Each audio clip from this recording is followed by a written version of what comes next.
Урматтуу коллегалар, мына барыңарга белгилүү болгондой, 7-чи чакырылыш өткөн жылдын аягында эл тарабынан шайланып, парламенттен орун алып, өз милдеттерин так аткарып келатат. Бир жылга жакын вакыт өттү. Мени төрага кылып шайладыңыздар. Албетте, мен дагы болгон күч аракетимди парламенттин кадыр баркын көтөрүүгө, милдетин аткарууга, мыйзамда конституциялык укуктарды ишке ашырышына толук күч аракетимди жумшадым. Көптөгөн жакшы чечимдер кабыл алынды. Анын ичинде 6-чы чакырылышта өзүбүз баштаган ири иштер, бул кумтөр маселеси.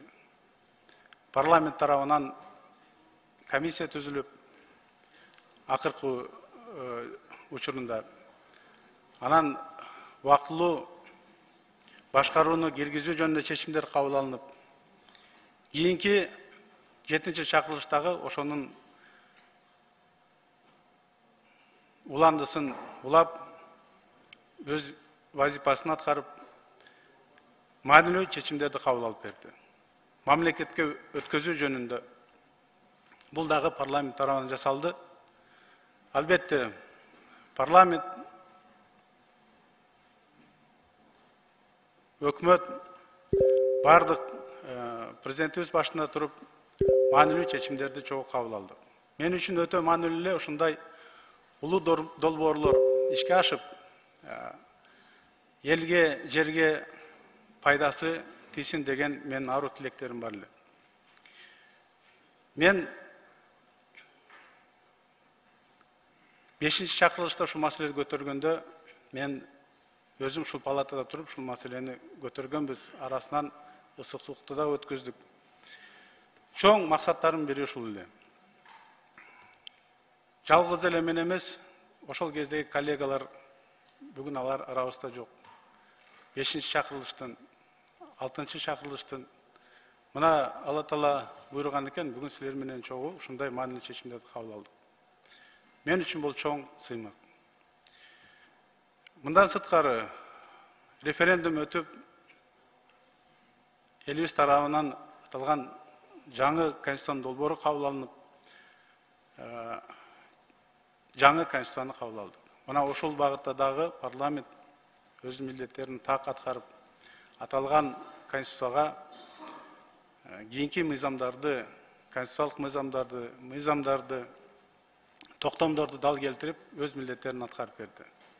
Ошого байланыштуу бүгүнкү күнү бир топ иштер чечилип, өкмөт иштеп атат. Бул албетте жалгыз менин эмес, бардыгыбыздын ийгилигибиз, бардыгыбыздын эмгегибиз, анткени парламент коллегиалдуу орган. Эң чоң жоопкерчиликти дайым парламент алып келген, мындан кийин дагы алат.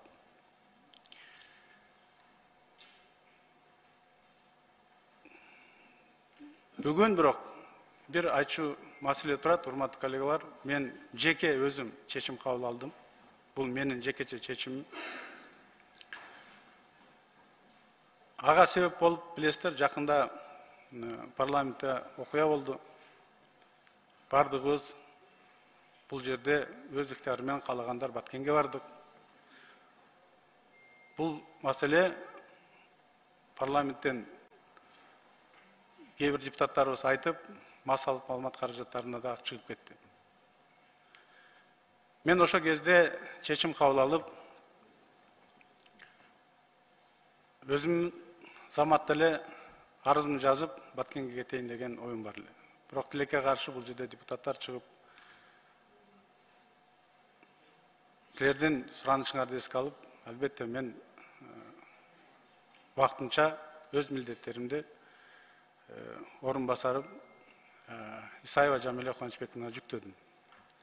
Бүгүн ойлонуп, чечим кабыл алдым, урматтуу коллегалар. Өз ыктыярым менен төрагалык кызматтан кетүү жөнүндө.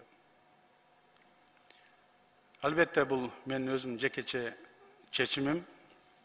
Силер мени коллега катары туура түшүнөсүңөр деп чын дилиммен ишенем, ойлойм. Ошондуктан бүгүнкү күндөн тартып төрагалык кызматы бош. Мен төрагалык кызматын тапшырдым. Рахмат сиздерге.